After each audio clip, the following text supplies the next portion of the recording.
तो हेलो दोस्तों, आप सब कैसे हो। आई होप आप सब बहुत ही अच्छे होंगे।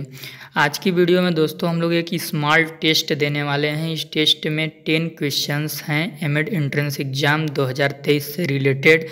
अगर आप इन 10 क्वेश्चंस में से 7 यानी 7 क्वेश्चंस कर लेते हैं तो आप समझिएगा कि आप एमएड एंट्रेंस एग्ज़ाम के लिए एलिजिबल हैं, यानी उसमें बैठने की उपलब्धता रखते हैं। ये जो टेस्ट है ये बीएड बेस्ड क्वेश्चन पे है, यानी MGKVP महात्मा गांधी काशी विद्यापीठ के जो छात्राएं हैं उनके लिए बहुत ही इम्पॉर्टेंट है, जो MGKVP से एंट्रेंस एग्ज़ाम देने वाले हैं, क्योंकि उनका एक ही पेपर होता है जो कि जीके, सामान्य ज्ञान और रीजनिंग प्लस बीएड बेस्ड पे टोटल 100 क्वेश्चन होते हैं, ठीक ना। तो इस प्रकार से MGKVP वालों के लिए बहुत ही इम्पॉर्टेंट है। और उसके बाद मैं बता दूं कि बाकी के जो अदर यूनिवर्सिटियां हैं, जैसे लखनऊ यूनिवर्सिटी, इलाहाबाद यूनिवर्सिटी, चौधरी चरण सिंह, दीनदयाल उपाध्याय, महात्मा ज्योतिबा फुले, वीर बहादुर सिंह पूर्वांचल, उन सभी का भी क्या होता है कि एक लैंग्वेज कॉम्प्रिहेंशन का पेपर होता है और दूसरा बीएड बेस्ड पे 100 क्वेश्चंस होते हैं, ठीक ना। तो जो बीएड बेस्ड पे क्वेश्चन आते हैं वो सभी यूनिवर्सिटियों के लिए इम्पॉर्टेंट है। तो मैं आपको बीएड बेस्ड क्वेश्चन की ही प्रिपरेशन कराऊंगा। बाकी लैंग्वेज कॉम्प्रिहेंशन, जीके, रीजनिंग आपको अपने से मैनेज करना होगा, क्योंकि समय की बहुत ही रिक्तता है, जिसके कारण मैं सिर्फ बीएड बेस्ड क्वेश्चन को प्रिपरेशन कराऊंगा, ठीक है। तो आज का स्मॉल टेस्ट है, आप अपने को देखिए कि आपको कितना क्वेश्चन आता है। अगर 7 क्वेश्चन 10 में से आप कर लेते हैं तो समझिएगा कि बीएड का नॉलेज आपको काफ़ी है। और यदि आप 7 क्वेश्चंस नहीं कर पाते हैं तो प्रिपरेशन को थोड़ा तेज कर दीजिएगा। और हम लोग टेस्ट देने के बाद एक टॉपिक है जो मैंने आप लोगों के लिए सोच के रखा है आप लोग के प्रिपरेशन के लिए, तो उस पर हम लोग थोड़ा डिस्कशन करेंगे। तब तक के लिए हम लोग टेस्ट को स्टार्ट करते हैं। पूरी ईमानदारी से टेस्ट दीजिएगा और बताइएगा कमेंट में कि आप कितने क्वेश्चंस अपने से कर लिए थे, कमेंट में ज़रूर बताइएगा। और अभी तक आप यदि मेरे चैनल पे नए हैं तो कोर्सेस पॉइंट इस चैनल को सब्सक्राइब कर लीजिए। वीडियो के डिस्क्रिप्शन में टेलीग्राम चैनल का लिंक होगा, उस लिंक पर टच करके टेलीग्राम चैनल को ज्वाइन कर लीजिए। PDF वगैरह जो भी बनेंगी या फिर मैं ऑनलाइन क्लासेस लेने के लिए जो सोचा हूँ तो उसी पे लूँगा, ठीक ना। तो चलिए टेस्ट को स्टार्ट करते हैं। पहला क्वेश्चन है दोस्तों, शिक्षा का उद्देश्य बालकों में अंतर्राष्ट्रीय भाईचारे की भावना एवं अंतर्राष्ट्रीय अवबोध की अभिवृद्धि का विकास करना होना चाहिए, किसने कहा था। यानी कि ये एक स्टेटमेंट है। स्टेटमेंट क्या है? शिक्षा का उद्देश्य बालकों में अंतर्राष्ट्रीय यानी कि इंटरनेशनल लेवल पर ब्रदरहुड्स की भावना यानी भाईचारे की भावना एवं अंतर्राष्ट्रीय अवबोध की अभिवृद्धि का विकास करना, यानी इंटरनेशनल लेवल पर अंडरस्टैंडिंग करने की जो रुचि होती है, अभिवृत्ति होती है, उसको हम कैसे डेवलप करेंगे, शिक्षा के द्वारा वो डेवलप हो सकता है। ये स्टेटमेंट किसने दिया था, ठीक ना। तो ये स्टेटमेंट किसने दिया था? ऑप्शन में है आपका विवेकानंद, महात्मा गांधी, रविन्द्रनाथ टैगोर, श्री अरविंद। तो कौन होगा बताइए।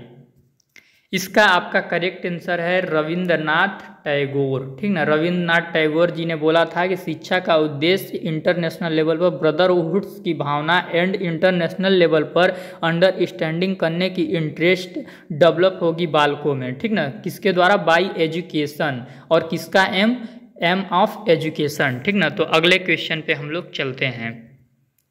अगला क्वेश्चन आपके सामने है, देखिए, निम्न में से कौन सा वैदिक काल के संबंध में सही नहीं है। आपको वैदिक काल में जाना है और वैदिक काल में देखना है कि कौन कौन से रीति रिवाज उस समय प्रचलित थे, ठीक ना।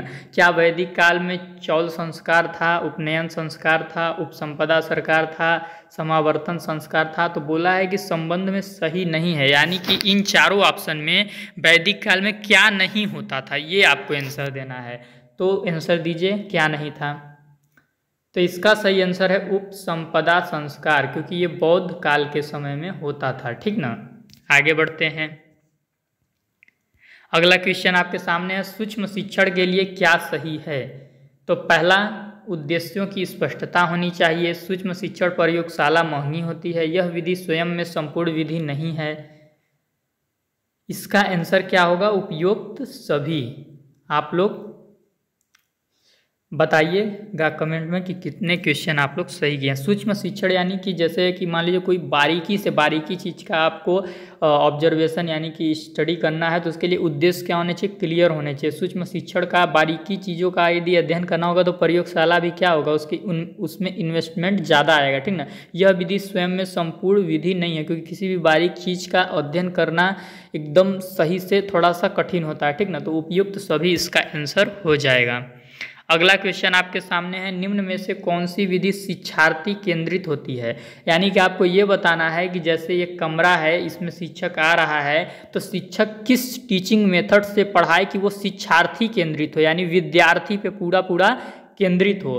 तो इसमें आपका ऑप्शन है परियोजना विधि, व्याख्यान विधि, प्रश्नोत्तर विधि, निर्देशन विधि। बताइए कौन सा होगा। इसमें आपका सही आंसर क्या है, सही आंसर है आपका परियोजना विधि। इसमें जो टीचिंग मेथड होती है वो स्टूडेंट सेंटर्ड होती है, ठीक ना। अगला क्वेश्चन आपका है, व्यक्तित्व के विकास का आत्म सिद्धांत दिया है। ये देखिए साइकोलॉजी से क्वेश्चन पूछा है, बहुत ही इंपॉर्टेंट है। व्यक्तित्व के विकास का आत्म सिद्धांत किस मनोवैज्ञानिक ने दिया है। ऑप्शन है आपका रोजर्स ने, फ्रायड ने, शेल्डन ने, एरिक्सन ने। बताइए कौन होगा, जल्दी बताइए। तो इसका सही आंसर क्या होगा, रोजर्स ने। रोजर्स ने दिया था व्यक्तित्व के आत्म विकास का सिद्धांत, ठीक ना। अगला क्वेश्चन आपका देखिए फिलॉसफी से है। फिलॉसफी से क्या है, दर्शन सत्य के स्वरूप की तार्किक विवेचना है। फिलॉसफी सत्य के यानी ट्रूथ के स्वरूप यानी स्ट्रक्चर की तार्किक यानी रीजनिंग एक्सप्लेनेशन है, ठीक ना। ये किसका कथन है बताइए, गांधी जी का है कि टैगोर जी का है कि अरविंद जी का है कि राधा कृष्णन जी का है। जल्दी बताइए किसका कथन है, दर्शन सत्य के स्वरूप की तार्किक विवेचना है। तो इसका सही आंसर हो जाएगा my dear friend Radha Krishnan, ठीक ना। आगे बढ़ते हैं। देखिए बहुत ही अच्छा क्वेश्चन आया है जो कि आपके दिमाग को चेक कर देगा। शैक्षिक अवसर की समानता की अवधारणा है। क्लास में बहुत सारे बच्चे पढ़ते हैं, तो शैक्षिक अवसर की समानता यानी इक्वलिटी की अवधारणा, इक्वलिटी, कॉन्सेप्ट ऑफ इक्वलिटी क्या है, ठीक ना।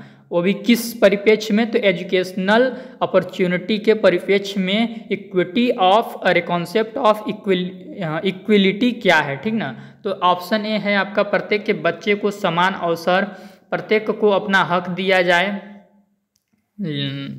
लिखान प्रत्येक को अपना हक दिया जाए, नकारात्मक कारकों को उदास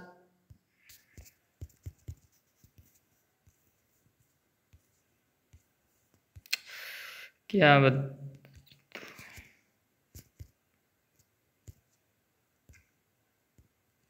थोड़ा सा वो मोबाइल मतलब कि प्रॉब्लम हो गई थी, वो प्रॉब्लम अभी सॉल्व हो गई। हम लोग क्वेश्चन को देखते हैं। शैक्षिक अवसर की समानता की अवधारणा है, ऑप्शन ए है प्रत्येक के बच्चे को समान शैक्षिक अवसर।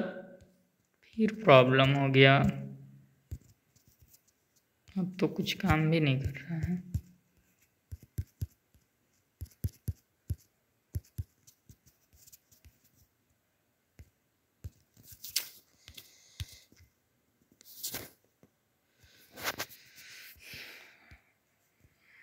थोड़ा प्रॉब्लम आ गया, इसके लिए मैं माफ़ी चाहूँगा, आप लोग थोड़ा एडजस्ट कीजिएगा। हाँ होता है।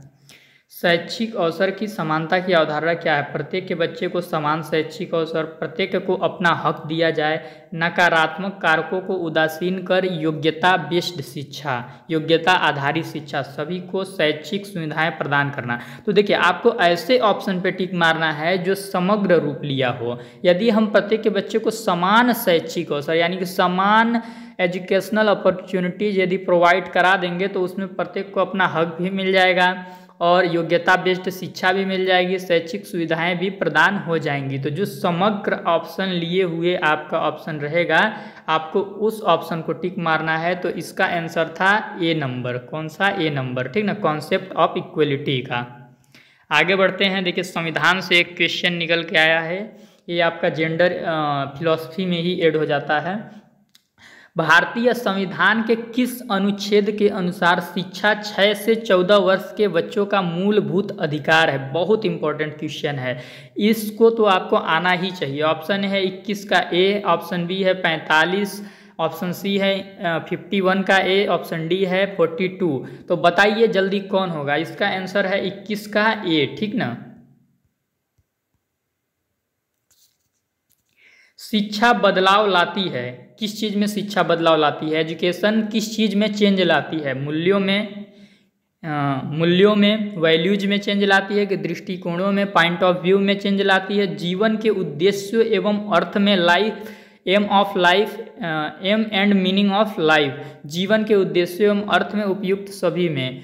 तो किसमें? शिक्षा, आपको एक कोटेशन याद रखना है, ठीक ना।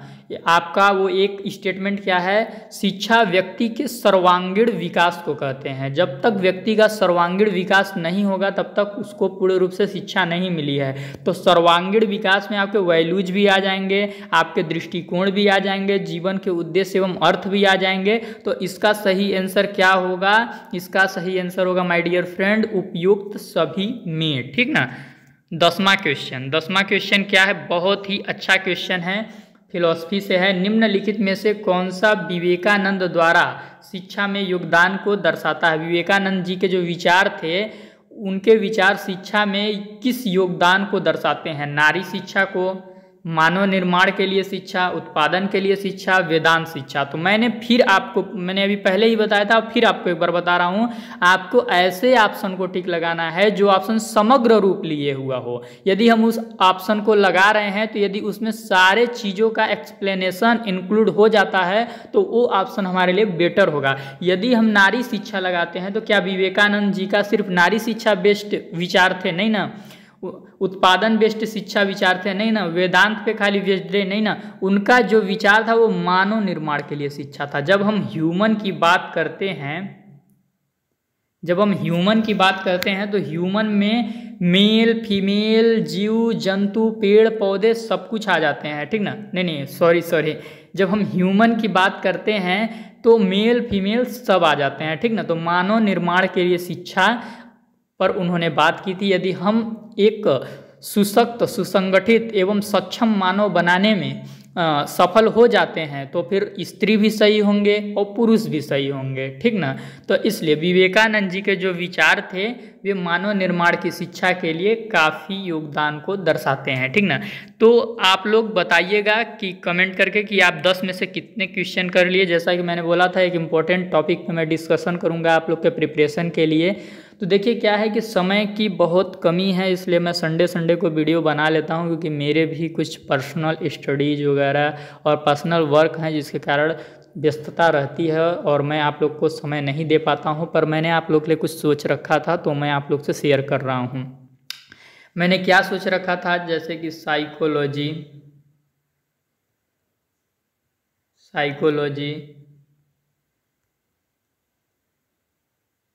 फिलॉसफी और एक्शन रिसर्च।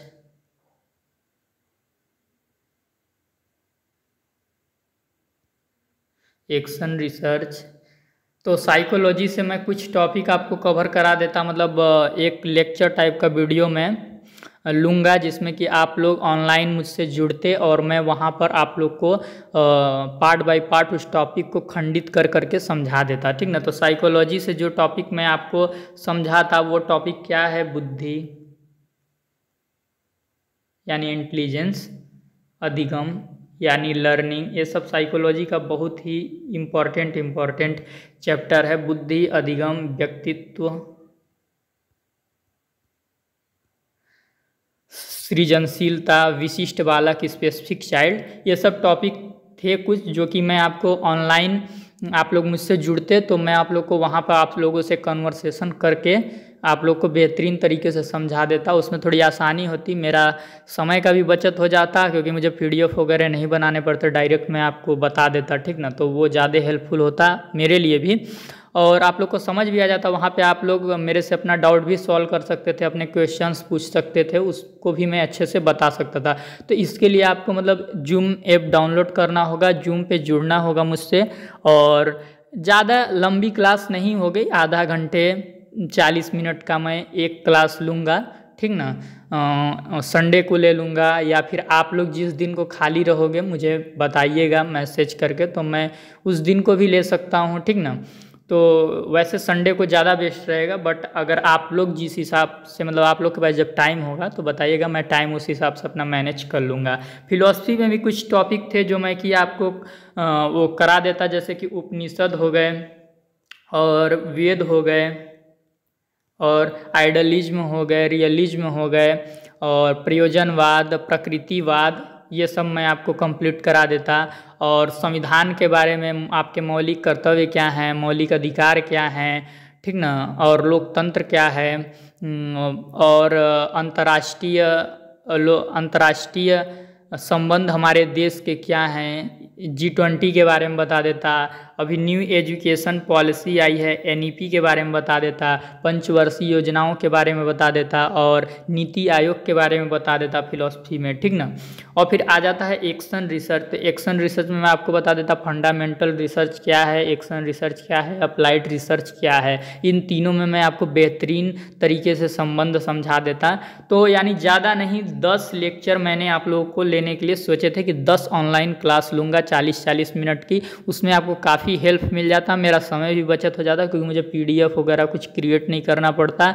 और आप लोग जैसे कि जब मैं आप लोग को बताता क्वेश्चन या टॉपिक को, तो आप लोग उस समय मुझसे पूछ भी सकते थे जो आपको समझ नहीं आएगा। और मैं ये भी देख लेता कि आप लोग को कितना आ रहा है एमएड एंट्रेंस एग्जाम के लिए, कि आप लोग एलिजिबल हैं, आप लोग की प्रिपरेशन किस लेवल पर हो चुकी है या हो रही है या आप लोग कर रहे हैं। तो यदि आप लोग इसके लिए सहमत होंगे सभी स्टूडेंट्स, तो आप लोग को जूम ऐप डाउनलोड करना होगा और आप लोग मेरे व्हाट्सएप ग्रुप से जुड़ जाइए और वहाँ पर अपना टाइमिंग वगैरह मुझे बता सकते हैं, या फिर आप लोग कमेंट सेक्शन में भी मतलब बता सकते हैं कि आप लोग कब लेना चाहते हैं, या व्हाट्सएप ग्रुप को ज्वाइन कर आप मुझे पर्सनली भी मैसेज करके बता सकते हैं। उस हिसाब से मैं ऑनलाइन क्लास की जो टाइमिंग है उसको फिक्स करके खुद अपडेट दे दूंगा। वो अपडेट मैं टेलीग्राम पे भी दे दूंगा, इसीलिए मैं बार बार कहता था कि टेलीग्राम चैनल को ज्वाइन कर लीजिए, या फिर मैं व्हाट्सएप ग्रुप में भी डाल दूंगा। तो टेलीग्राम चैनल को ज्वाइन यदि आप लोगों ने किया है तो मैं वहाँ पे ज़रूर डालूंगा कि मैं इतने बजे